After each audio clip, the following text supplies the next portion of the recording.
have a parent asking me how do I schedule my elder boy who is homeschooling day. So I thought since I'm going to answer that question, I might as well also explain how do I create my proposed timetable for homeschooling.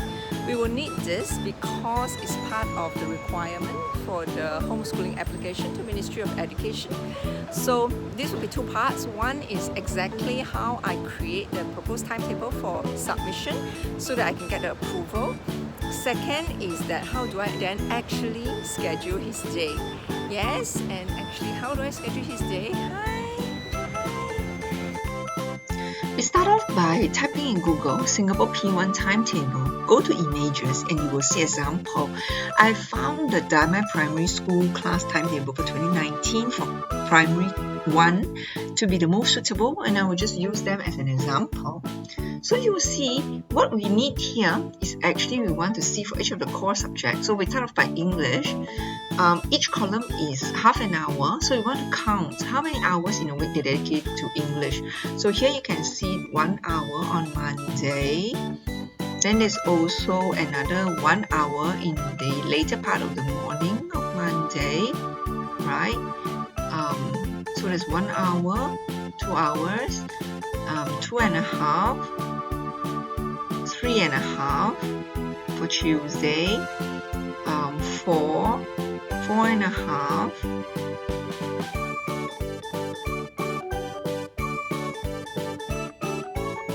5, right, by Thursday, 5.5, and 6.5, and 7 in total. So for English in 1 week, this primary school, for primary 1, they're dedicated 7 hours to teaching English. The time you can see is 1.5 hours on Monday. Right?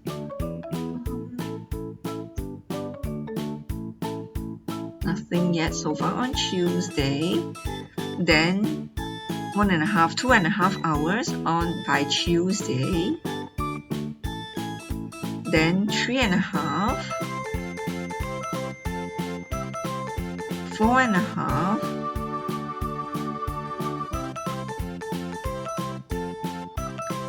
4.5, and 5.5, and then 6, literally 6 hours for mother tongue.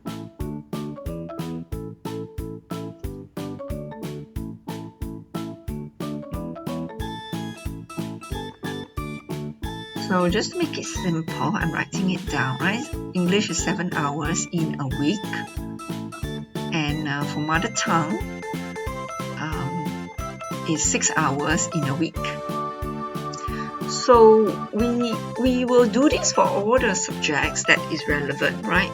Also, it's just good to follow the number of hours, total number of hours in a week that we dedicate as well. It is good to follow, but you don't have to follow the order. For example, they want to start off with English first on a Monday. You don't have to follow. It really depends on your preference. Yeah. But sometimes what will happen is that you can go with it first, and then later on you can find out what works better and then tweak accordingly. Yeah, but for the submission, for the proposed timetable, it is important. So for maths, it's MA 2 hours by Wednesday. So by Thursday is 3 hours.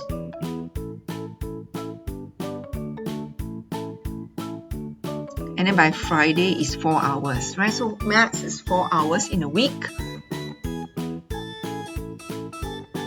Of course, this is just a reference. If you think, your child needs more reinforcement in maths, for example, then of course you can always increase this. But what I'm saying is that we should at least meet their minimum. We should at least have the same or more. I think that's the ideal, okay? Same or more number of hours in a week. Music, they have 1 hour, so you can consider that as well. For myself, I put music and dance together as 1 hour in my weekly timetable.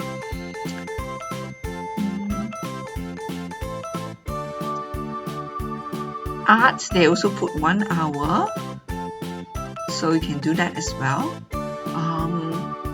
I think I also put 1 hour, but for me, I put art and craft and also projects. So yeah. Other things which are important is like CCE, which is a character and citizenship education. They put 1 hour here. I put 2 hours for mine because I'm also including social studies in it, because they have social studies is half an hour. For myself, I'm combining CCE and also social studies. I put 2 hours for that. And that is favorably looked upon by the assessing officer. Physical and health education, they also have 2 hours. So in a week, that exactly what I have as well, because I have 1 hour for swimming and another hour for his defense class, which is on weekend. But on top of that, I have something called like playground or just sports play. I didn't exactly what yet. So again, you can have more, but definitely not less than them.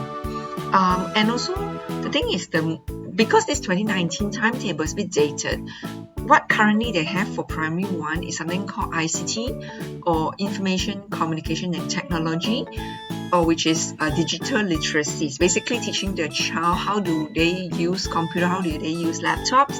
I think that's about half an hour or 1 hour a week. So I'm also having that in my timetable. Yeah. So anything else? You can, so you definitely have these basic ones first. Now this is my proposed timetable, which is the actual one I submit.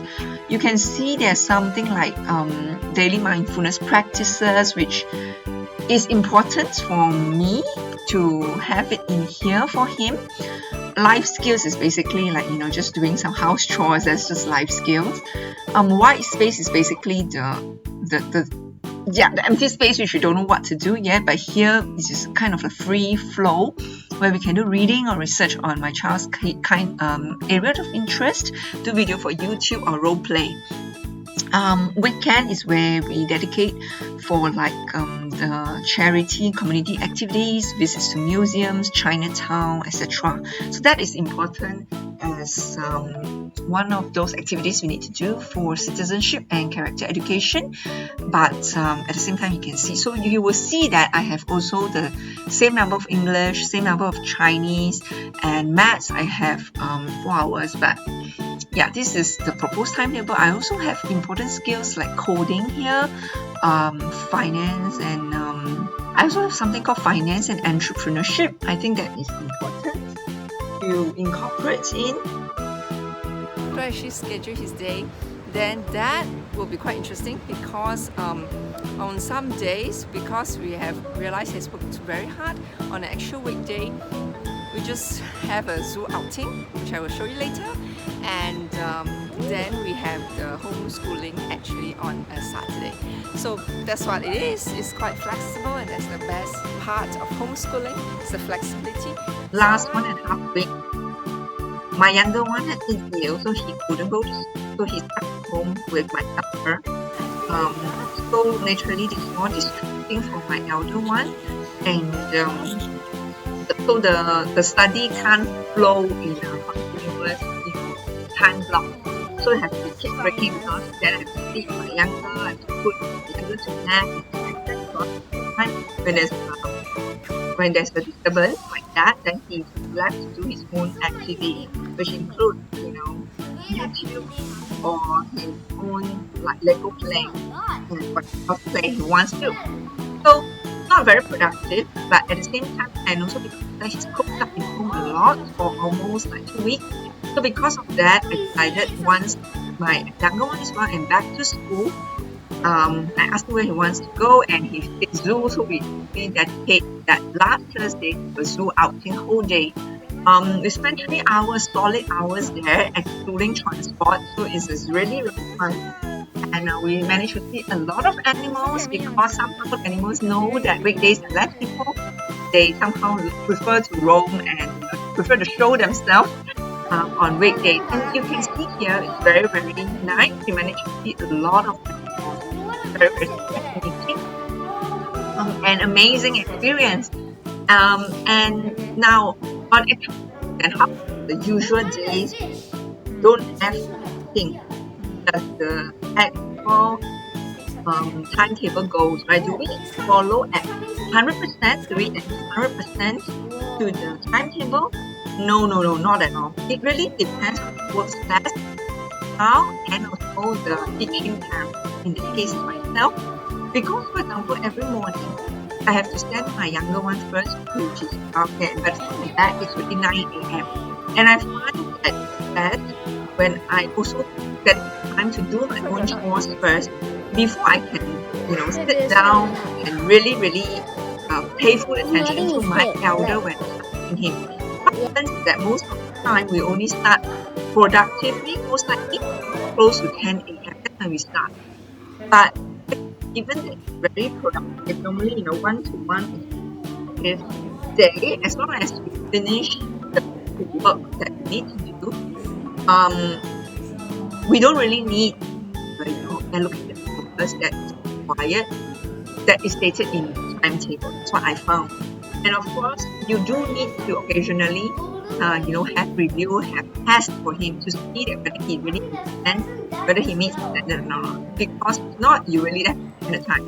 For him, I found that it is fine that, we do not have to adhere 100%. But there are days like when my younger one is around, the day can start at 10 and then there's so many breaks in between. It can end at around 6 p.m. That's really, really bad. Yeah.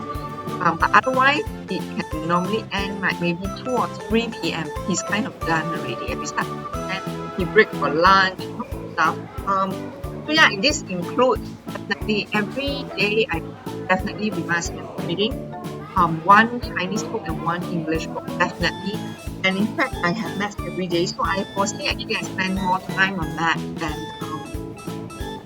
it's 4 hours. But anyway, that's the thing. And coding is on, swimming we haven't resumed. And he doesn't always go to the playground, so it's a bit of that.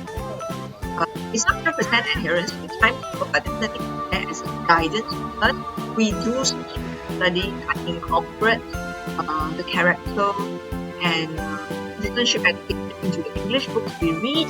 So, it's not 100% adherence again, but definitely I make sure he at least take off all the boxes that he needs to do. Yeah, that's the more important. And I think why timing to both of us, because both of us are preschooled in this homeschooling journey. So it's very important that both of us are happy. We don't really know what subject we're starting. I do know these are the pages of what book we need to do, this kind of reading we need to do. It doesn't matter which one we start. Yeah. So yeah, and of course, like I said, last Thursday we went for the zoo outing. So in replacement, today, which is yesterday, we did our homeschooling. This is after the morning walk we had. So yeah, the morning walk, he sweated,